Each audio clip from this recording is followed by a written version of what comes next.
Good evening, ladies and gentlemen. Welcome to Atlantic Bushcraft Adventures. Tonight, we are on episode 302, and this is one of those episodes which we have talked about a little bit in the past, but never really did an episode on, but it's very important information. And it is what to do if you get wet in the winter, or winter survival, what to do when you get wet. And there's several ways you can get wet, so a lot of things you can do, regardless of your situation, are going to be the same between them. And we may talk about a few little instances that can lead to that and a few specialty circumstances, such as the elephant in the room falling through the ice. That's what everybody thinks of. We'll get to that. But hopefully the conglomerates of information we talk about here can be universally applied to some degree. Safe to say, Ben? Yeah, for sure. I mean, I guess what we're really getting at is we've always said it, wet and cold is the absolute worst idea ever, right? Like, you do not want to get yourself to the point where you're in negative temperatures and you're completely soaking wet. And if that happens, what are you going to do? And I have avoided this very well for most of my life. I've come close, I've had my calls, but I have ran in the woods, people who've gone through this within moments of it. And so what do you do? How do you protect yourself? And with anything, I think we need to talk about preparation, and that's where I'd like to start.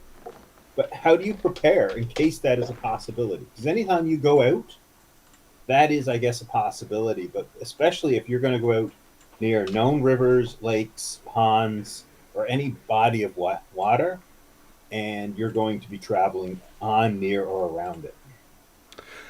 Yeah, and I do bring a little experience into this. Unfortunately, I have fallen through the ice, gotten very cold, and have gone into hypothermia. I've also gone into hypothermia a second time for unrelated reasons. That was just cold exposure.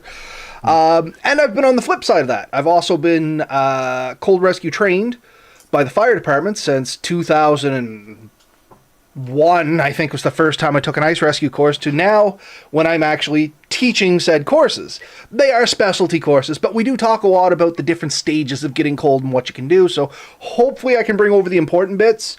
But I'm going to stay away from the technical stuff because, like the rescuing things, it just gets long-winded. Not really for tonight. Yeah, this is not an all-encompassing course, by the way. No, absolutely not. And once again, folks, we are not masters of this trade. We are giving life experiences, suggestions, and information. Still, 100% encourage you folks to get out there, do your own research, and investigate this as well, and add your knowledge into what hopefully we're sharing to you to expand out the wealth that you have in your head to hopefully make the best decisions you can in the event, heaven forbid, something happens. So the first thing I want to put out there is, if at all possible, and there's plenty of ways to do this, make sure that you have clean, dry clothing that you can switch into. And the best way to do that is to have something like a dry bag, an emergency bag, or something that is accessible to you and that you could change into. Or in an instance where that's not available and you're with other people, maybe, and this is a possibility, there's enough spare clothing amongst you all. So if somebody's wearing snow pants and a regular pair of pants, maybe they can give you their snow pants and they'll go down to the regular pants. Maybe like things like that. But you need to get out of the wet clothes. You can't stay in the wet clothes, and getting them off as fast as possible is absolutely essential because it is going to start robbing you of heat energy fast, and that is dangerous. So having this safety network, which it could be a Ziploc bag, a proper dry bag, anything else, have that, or if nothing else, a garbage bag really tightly tied up will stay dry if it gets submerged. So that's the first thing I'm going to say you want. And besides that, some way of starting fire or creating heat. There's chemical options, there's other options, but something that can create heat because you've lost heat when you got wet and you want to regain that as quick as possible. I know you're biting at the bit, so I'm going to give you a few seconds to talk. No, just processing in my head. First thing I wanted to say is we got a first timer joining us in the comments, and as you know, we always like to bring light to that. And I've been trying to say this in my head. I have no idea what their YouTube name is here. EJCROASMUN. You got a guess on that one, Millie? Okay. Once again, EJCROASMUN. I'm sure it means something. Unfortunately, I'm not going to take a crack at pronouncing it. Anyway, first time joining. He says, hey, just want to let you guys know I enjoy your show, your podcast, or I listen to your podcast every day at work. I started from the beginning. I think you two are doing a really good work. Thank you. Keep it up. So welcome to the show. By all means, pitch in any comments, questions, or concerns you have, or comment, like whatever you want. We try to interact with the comments, as I'm sure you've seen in other podcasts. But once again, thank you so much for joining us here live. We always love to see new faces, or new names in this case, even if I can't pronounce them. We have Danny joining us there as well. We have 4 viewers going live here, so I don't know who the other 2 are. But anyway, getting back to the topic at hand. Yeah. Ideal situation, you have some dry clothes. It doesn't have to be like a complete full dress of clothing, although that would be ideal if you can completely strip off and get all fresh clothing on. Absolutely ideal. Unrealistic sometimes if you're going in the woods. What I like to do is in a dry bag, I put some thermal underwear in it and a Mylar blanket. Sorry, Mel's playing a game over there and I thought she was talking to me. So yeah, get dry, get sheltered, get warm. Those are your 3 priorities, pretty much in that order.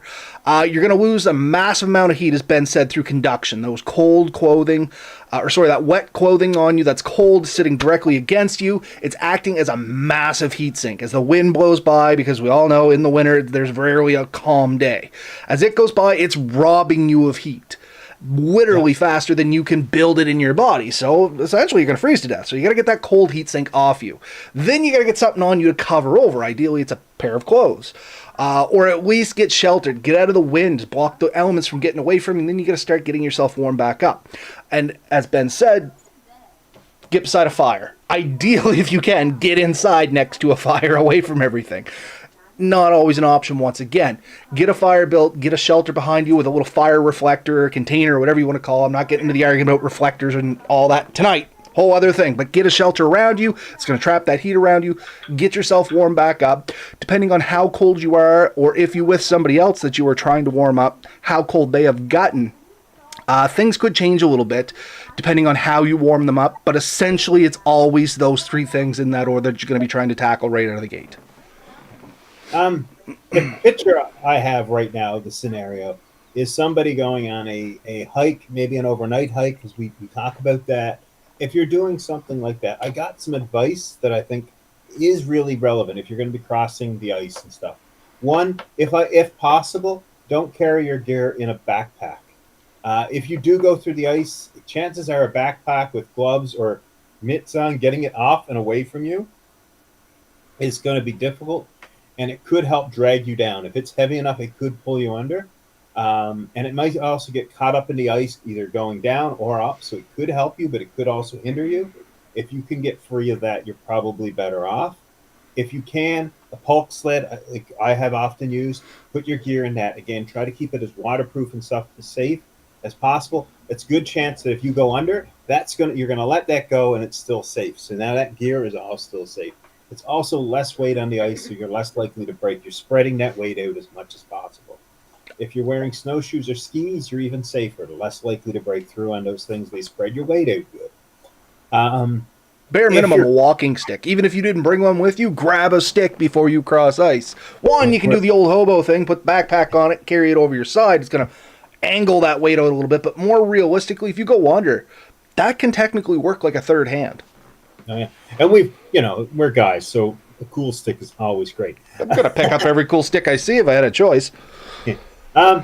If you're carrying ice picks, don't carry them in your pocket. Don't carry them in your gear. If you're crossing water, they should be either around your neck, as Robert just motioned, or actually in your hands.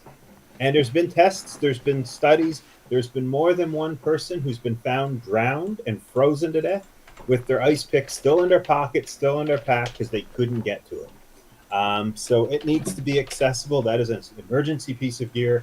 It should be readily available. If it's not, it's too late. You can't go looking for it after the fact. It does you no good in your pack. So if that's something you're carrying and thinking about, have it either in your hands or around your neck and readily available.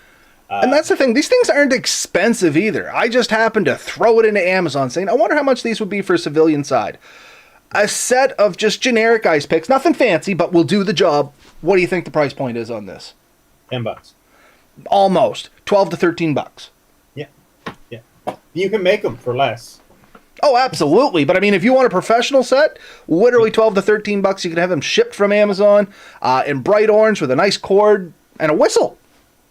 A whistle. A whistle. The cheapest pair I've ever seen made were from a broomstick handle. Somebody drilled out. They put a couple of 4-inch nails in there, epoxied them in place. So 2 drill holes they snapped together, and literally a piece of string going from one end to the next. Probably stapled there. Honestly, it wasn't, or drilled and just tied through. And that's it. Like, it really doesn't have to be much more than that. A good proper set probably going to stick together a little bit more. Maybe they're a bit more tried and tested. But yeah, it's a good piece of kit to have. So again, spread your weight out as much as possible so you're less likely to go in. And if you do, your gear is not necessarily coming with you. And if you do go in, they say you take a second to assess your surroundings and then try to get out. Don't panic and start just flying around. You can actually make the situation much worse. And get out. And that's what we said. Once you get out, immediately, you're much better to get all that wet clothes off as soon as possible. And start trying to dry that if you can, but get something warm and dry on. If nothing else, if you have a sleeping bag, curl up in a sleeping bag. And to that effect, I have a story, and I'm going to share the story. And it's not me. And if the people who this happened to hear this, they're more than welcome someday to reach out to us. But myself, my buddy Chris, and Sean Hill, Old Bastard Outdoors, I think is YouTube channel, we went camping in behind, between the airport and Dartmouth. And Goffs. Yep. Goffs area, yes. And there's some trails back there, some beautiful waterfalls and stuff. It's a beautiful spot. We were back there camping, and there was a river that these 2 young fellows were crossing, and we were chatting to them before they left. We stayed on one side. They were going on the other side. And we were out walking, and we seen where they went through the ice. One young fella, for sure, went through the ice. And the next day, when we were coming out, we seen them, and we stopped and chatted with them. And the young fella said he went through on the way across the ice. His buddy got him out. They got to the top of the hill. They set up their thing, and he spent the next 24 hours in a sleeping bag warming up. Yep. While his buddy gathered firewood, set up the tent, did everything else. He was literally, that was where he was too. So it does happen. And it's that easy. So he was fortunate to have a dry sleeping bag and dry gear, and they were able to get out alive and with all their digits. So I think they did awesome. But we were really worried about it. We didn't know what to do, because we seen that the tracks go and they made it to the other side, but we had no idea what shape they were in. And really, probably they should have turned around at that point. They were only about an hour from their vehicle, and that's what they probably should have done. But they did not. They continued on, and they made it through the night, and they did well. But these are things to think about, you know. Oh, Especially absolutely. water. Ice is very tricky near moving water. In one spot, it could be inches, maybe feet thick, and right next to it, nothing, like open or snow covered, and that's it. Yeah, 100%. All right. Fair warning, I'm going on a slight bit of a tangent. A lot of information coming. Pick out the important parts, anybody out there that's listening. With going through the ice, a couple things. If nothing else, keep this in mind. The 1-10-1 rule. So the 1-10-1 rule is for falling through the ice. It basically means you have 1 minute to catch your breath. As you go into cold water, your body initially goes into a shock motion. First thing you want to do is take a sharp breath in. You ever jumped in a cold shower, into a cold lake, you get that sharp breath in? Well, you have 1 minute to get control of your breath before that impulse takes over. You start sucking water back, and ultimately you basically freeze yourself from the inside out, making yourself sluggish, and you go under. So you got 1 minute to catch your breath. You have the 10 in the 1-10 rule is 10 useful minutes of dexterity out of your fingers. They say between 10 and 15, but generally you're guaranteed about 10.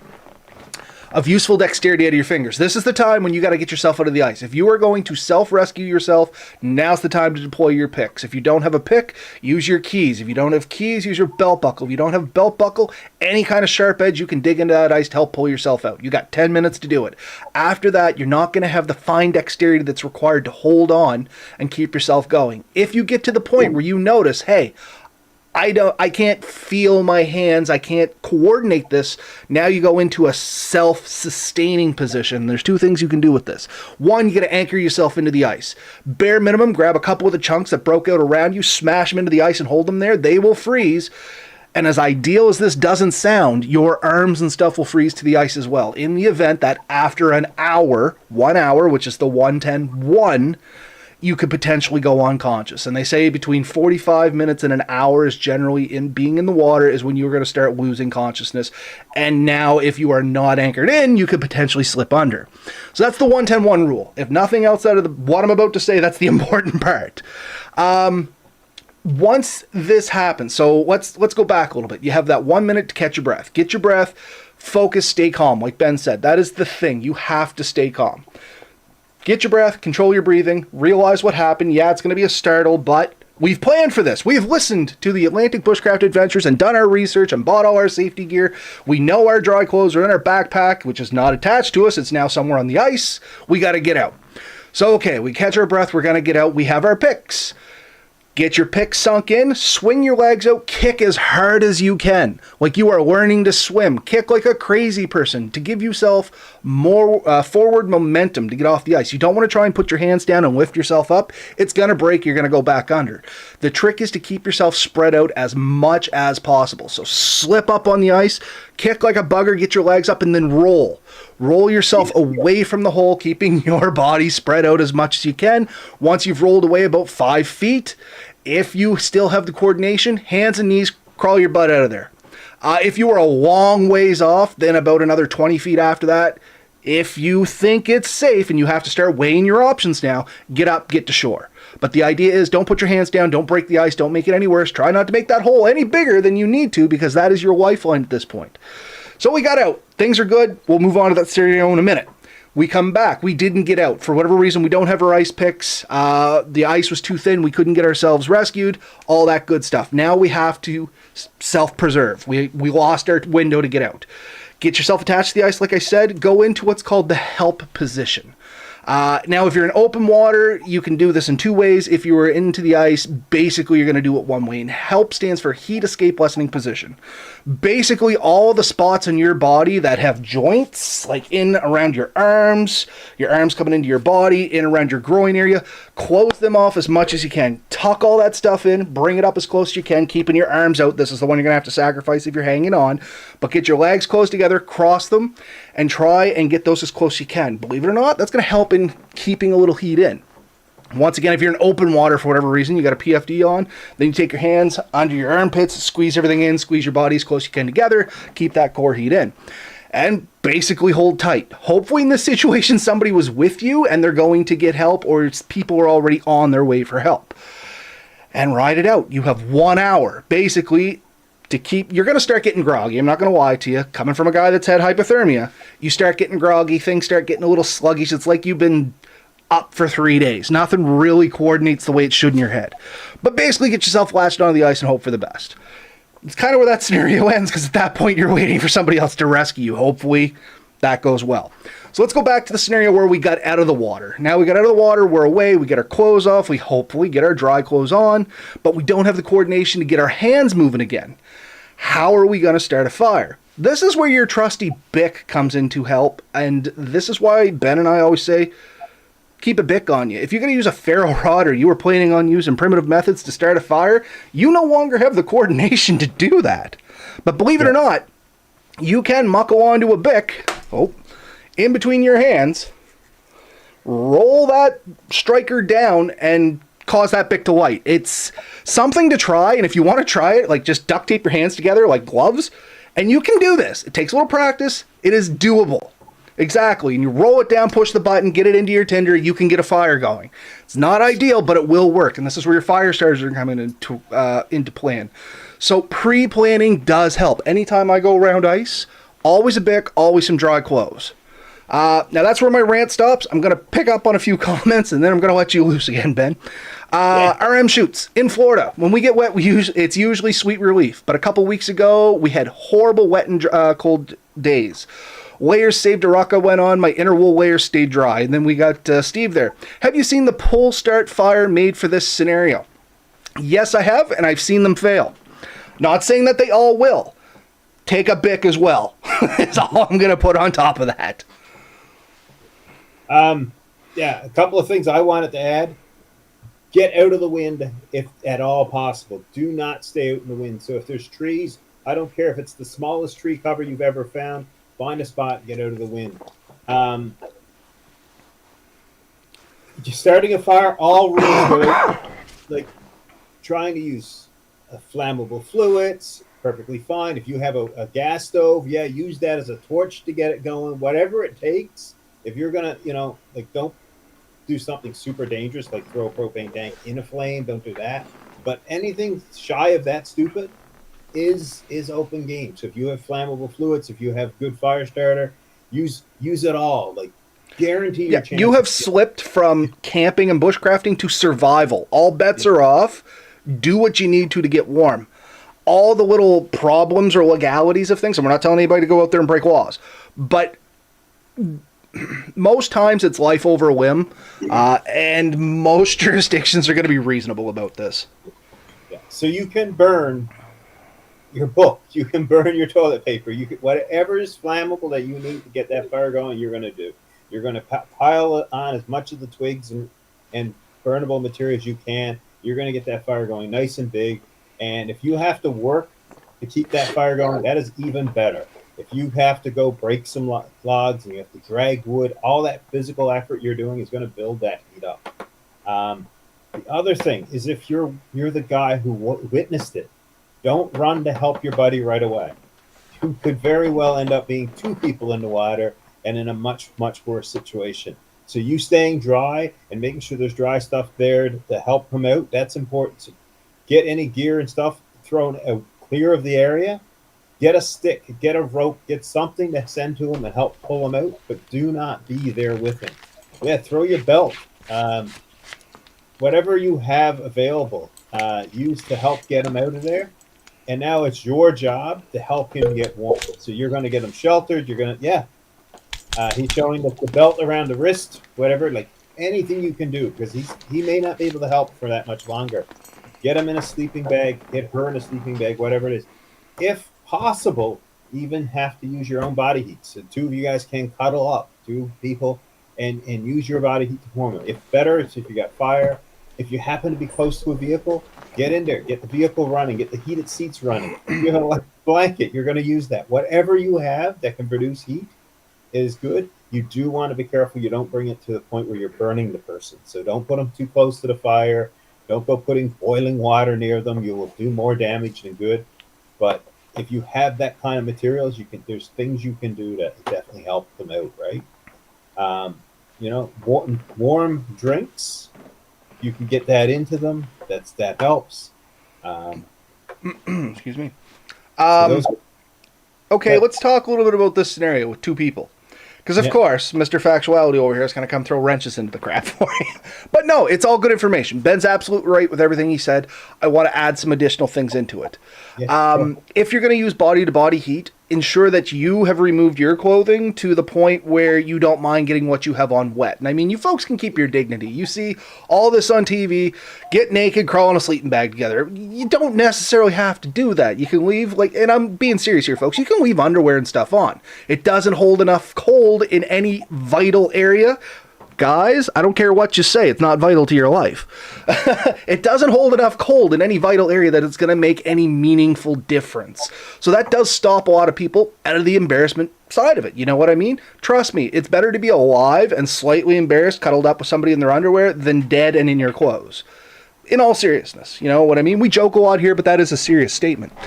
Other than that, warming people up. Yes, you got to get them warmed up. The only precaution I'm going to give you folks here, and just keep it in the back of your head, depending on how long they've been in the water is going to dictate how fast you warm that person up.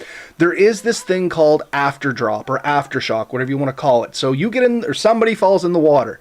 Your body goes into a shock or life conserving method. Basically, it goes, hey, you know what's not important? All these dangly bits that hang off the body.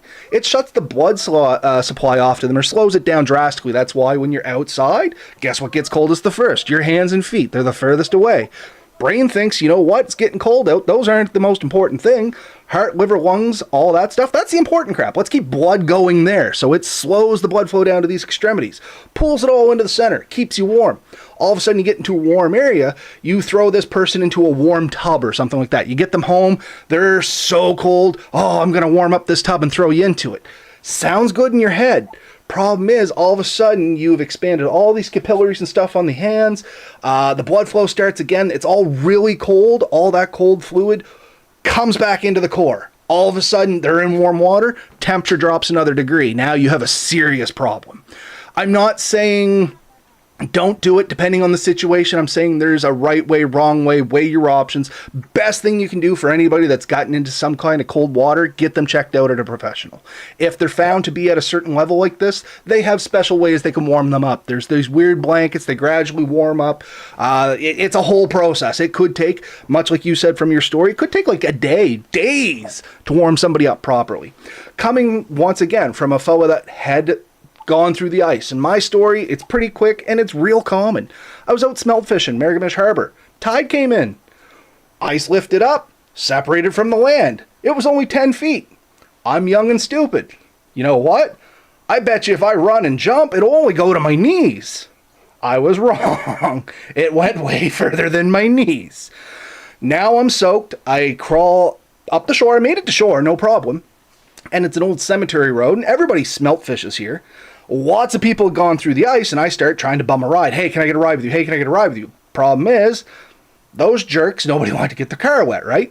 So one fella said, you know what, you can't get inside, don't want to get it wet, but hop on back of the truck, I'll let you off in your driveway. Old Robert, only 18, wasn't thinking any better. Sounds great. I hurl myself into the truck. Problem is, wearing all my cold gear. You know what I mean? I'm still soaked. Now we're driving down the road, which I think is great. I'm getting home.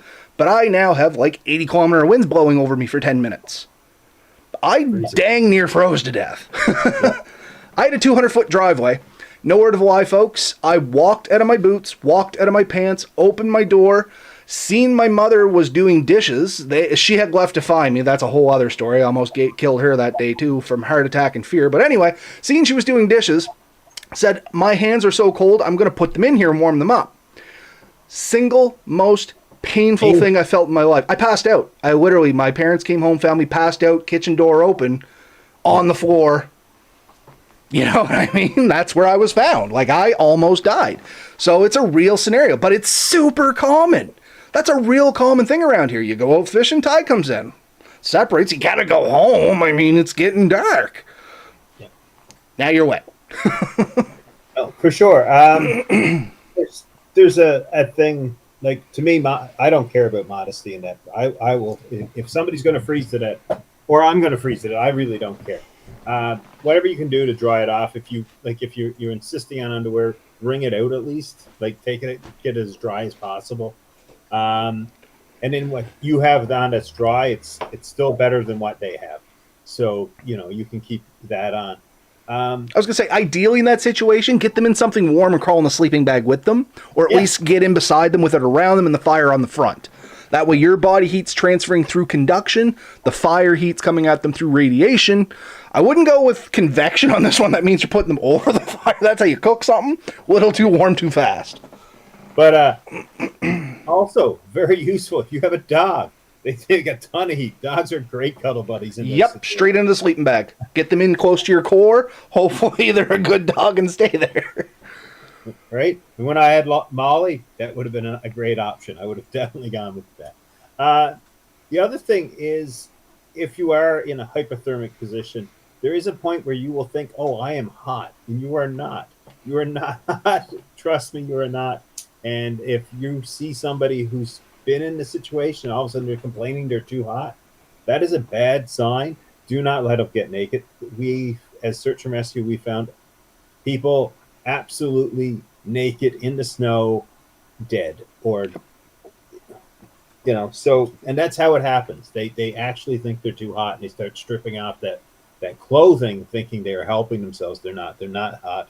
They are freezing to death, and their body is now very confused. And I 100% agree with you in this situation. If you've been in that situation, the best situation is if you can get to a hospital, let them help you. But we're talking about you haven't gotten it there, so. Yeah, and that's what I mean. A lot of information coming here. Hey, Troy Miller, he's the deputy chief. Thanks for joining us, Troy. Troy and I literally just did some ice rescue training just a couple of weeks ago. That's why this topic's fresh, and I loved it. But yeah, all this is just information, folks. Still highly encourage you to look up your own information, expand on it. There's lots of stuff out there. There's lots of ready-made, like ice go bags, which basically has some thermal underwear and a thermal blanket in it. Make your own, do whatever. It's serious stuff, folks. If you're going to be crossing water or anything like that, ideally wait until you know the ice is 100% safe. If you risk it for whatever reason, I know we've all done it in the past. We all have our stories. Make sure you're ready for it. Like I said, that walking stick, something as simple as that, you can put it over the hole, spread your weight out. That might be enough, so you can now get yourself out of there and help you roll out. Make sure you get the ice picks. Make sure you got the dry clothes. Make sure your backpack's not on your back. Carry it. Ideally, like Ben said, if you have a sled, let it be out behind you. It's going to spread that weight out, and then you can use the sled as a rescue device. Like, it all helps. Or window break or whatever. Exactly. But every year in Newfoundland when I was growing up, somebody went through the ice under snowmobile, out snowshoeing, out skiing, out ice fishing. Like, somebody figured out how to do it. It happens. And so, you have to deal with it. You have to do it. And I want everyone to be aware of the possibility and prepared. Honestly, we've always said an ounce of prevention is worth a pound of pain. That stick comes real in handy when you're walking across ice. Give it a good hit before you step on there. And if the stick goes through, you might want to back off a bit, right? But because that stick has probably 1 square inch at the end. If you hit that down, that's more pressure than your feet are going to put when you step down it. You can, a good stout hit is putting probably 300, 400, 500 pounds of pressure on 1 square inch, where when you step on it, your feet, especially good winter boots, you're probably talking about, I don't know, probably 70 square inches. Yeah, I was going to say, at least, let's say the average foot is what? 10 inches wide, 10 inches long, 6 inches wide, 60 inches bare minimum. You know what I mean? And that's the average size foot. I imagine, Ben, you're a little taller than me. You got a bigger foot than I do. Probably not. I have small feet. Okay, fair enough. I'm flat-footed. My feet are wider than most people, so I have natural snowshoes. But size 10, size 11, especially winter boot, is quite a big area. And then each foot is only taking half your weight generally. I mean, when you fully step down, I guess it's full. But you think about that weight, it's distributed over. If you have snowshoes, you're distributing that over probably a couple of feet. There's 144 square inches in a foot. Snowshoe is probably over 300 square inches. And that 300 square inches, maybe the more modern ones are a little bit smaller. That means that when you step down as a 300-pound man, you're only putting 1 pound per inch on the ground. That's how you distribute that out. And the likelihood of you breaking through with that is much lower than without. And so just keep into that in mind. But if you got a 50-pound bag on your back that's pulling you under, that's going to be even worse. So prep. Make sure that your gear, like your safety gear, your ice spikes are in your hand. You have dry stuff that if you get out, it's still going to be dry. You have the ability to start fire. If you're out in the winter, have that, right? Even if it's a day trip, even if it's an hour trip, whatever. If you're going out, have that stuff ready for you. Same thing with your vehicle. Keep emergency kit in your vehicle.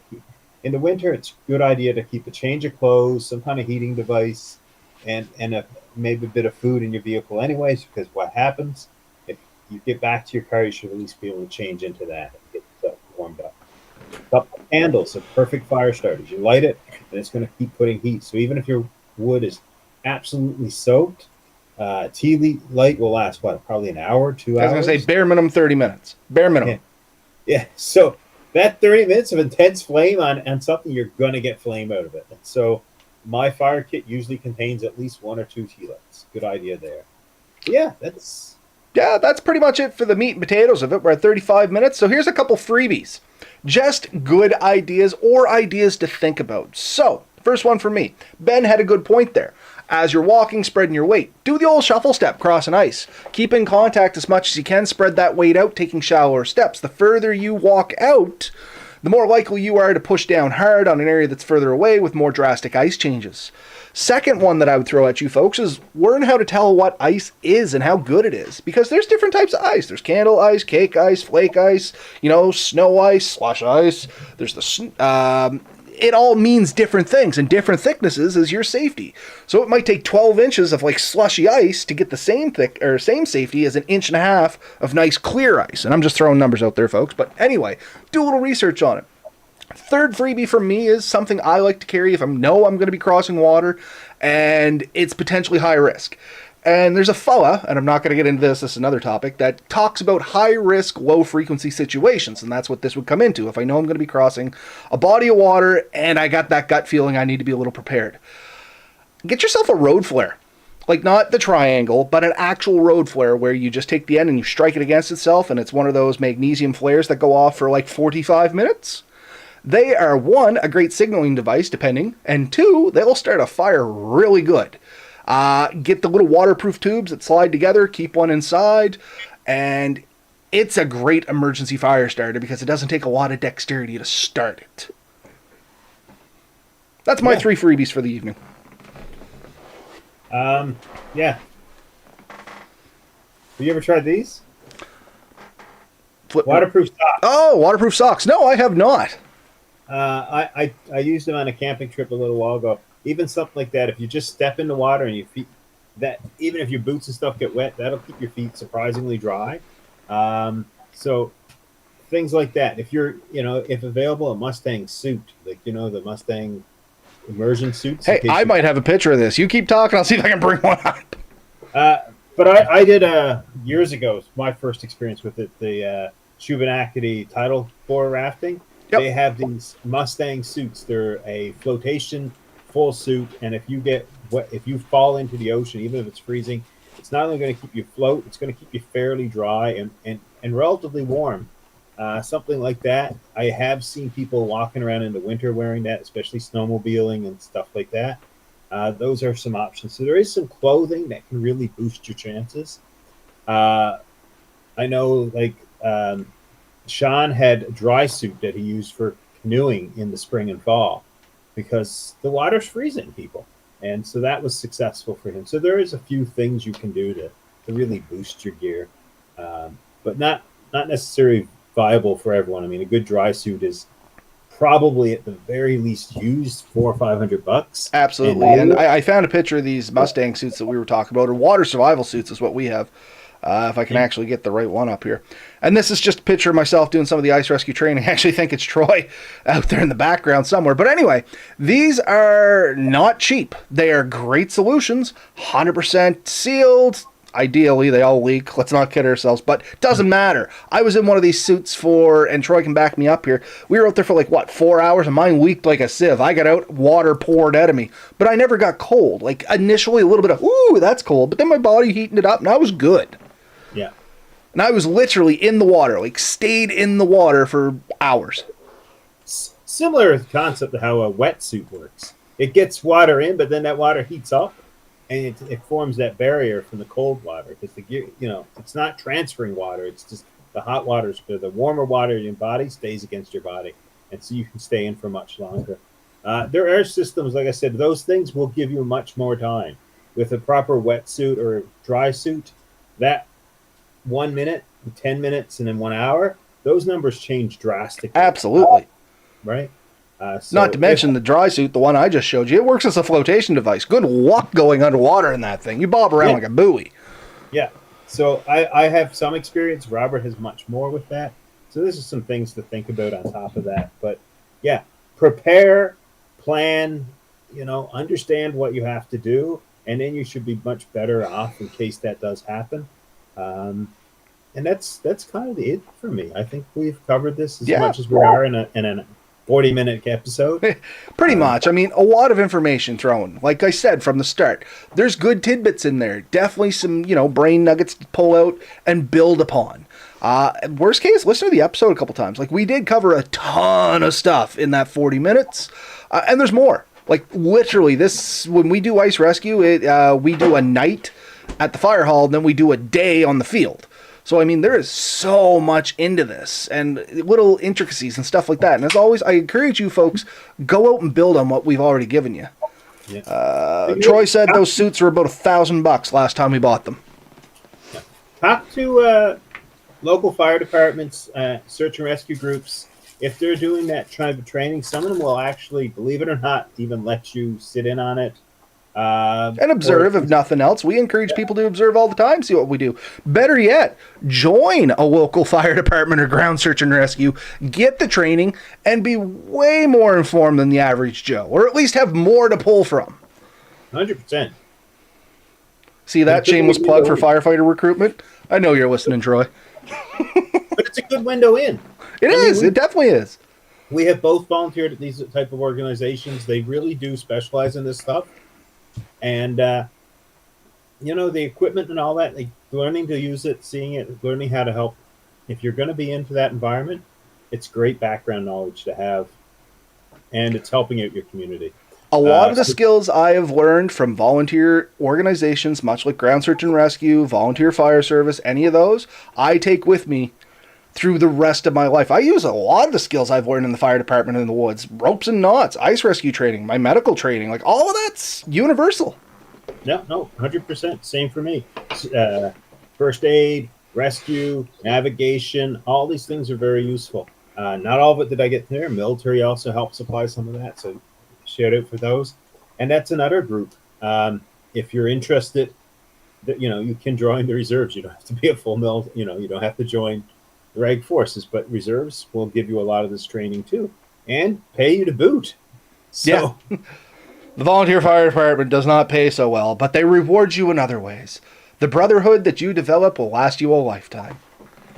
So just some things to think about, options. There are other things that we could talk about and how to learn. Maybe that's an episode in the future. Organizations you could join to improve your skills. Red Sand Adventures, great episode tonight, fellas. May need to do a second part on this one. I'm sure you can get into it more. Absolutely. Like I said, we scratched the surface. We threw a bunch of the main important information at you, and hopefully you can weed out what you like. If you folks are interested in a part 2 or getting more specific on something, more than happy to do another episode and get a little bit more specific in it. You folks let us know. On that note, for future episodes, I have made a few posts around the internet about looking for people to come on the show. We are always looking for people to come on, help host the show, tell your stories. Maybe you're an expert in some field. Maybe you're a craftsman. Maybe you do, or a craft person. I apologize. Maybe you leather work, metal work, whatever. We don't care. It's all about the networking and spreading the knowledge. So if you're interested in coming on, reach out to us. Absolutely. We have got a committed person to come. We have somebody who's committed to joining us next March 5th, and I am super excited about this. A Canadian author, and he's got a great story to tell. And we'll talk about that more as the time gets closer. I'm reading through what he sent us there, and so far, really impressed, looking through his YouTubes and stuff like that. So we're going to start name dropping here very shortly. We just want to get it a little closer and make sure nothing happens. Yeah, but yeah, be excited. It is great, and I'm going to throw this out there too. He's got a book coming out in March, so you guys can, be the first to really know about it and ready to get it when it comes out. So we're excited for this. I've already started reading it. So have you, I assume, and I'm super excited for this. So, yeah, that's sort of it. Yeah, we've been wrapping up here for about 10 minutes, but. Last few comments. I promise. No, got to get the comments. I always make a point of getting the comments. Steve, good stuff, guys. Very interesting. Thank you. Troy Miller, maybe we could do a live session. There's something to think about. Crossman. Great episode. My last name is Crossman. Pronounced Crossman, spelled a little different. Thank you for the info. That was the new feller there joining us, or new person there. Thanks for joining us, folks. As always, get out there, play safe. And to Troy's thing there, let's chat a little bit. Yeah, let's talk about a live session. If this is something people are interested on, I will 100% live stream some safety stuff. I'm sure I could hit up a couple of folks at the fire department and we could do a literal live show and show some of the things that we're talking about, because, I mean, this could save lives, folks. This really could. 100%. This is the time of year to do it, too. Like, we are getting into the coldest month of the year, And we're just finishing this, in my opinion, the second coldest month of the year. So we're in there, and this is the time this stuff happens. And in March and April is when the ice starts breaking up and people see it. So this is it, right? Yep, absolutely. Yeah. So once again, if you're interested, let us know. I'd love to do that. See you next week, folks. Have a good one.